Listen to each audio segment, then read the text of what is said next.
Bonjour, vous êtes sur la radio de Raymond Dazan. On va arrêter avec les conneries, on va dire Flash Info. Flash Info sur l'émotion. Nous avons une mémoire émotionnelle et nous avons aussi une communication émotionnelle. Nous devons, nous les surdoués, rester branchés sur cette émotion qui s'appelle l'intelligence intuitive. Malheureusement, il n'y a pas d'espace émotionnel dans le système. Le système nous réduit notre espace émotionnel. Le problème du HPE plus précisément, qui fonctionne plus en mode émotionnel que l'HPI qui contrôle ses émotions, qui tôt ou tard de toute façon y reviendra.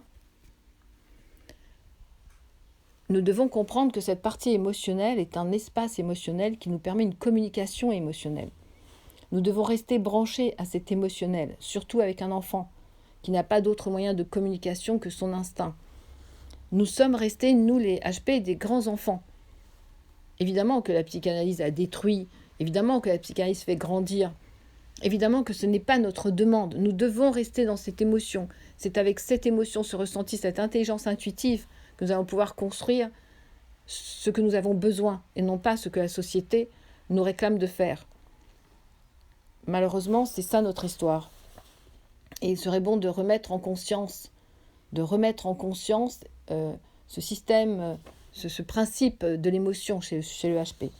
Nous communiquons avec nos émotions plus qu'avec notre mental.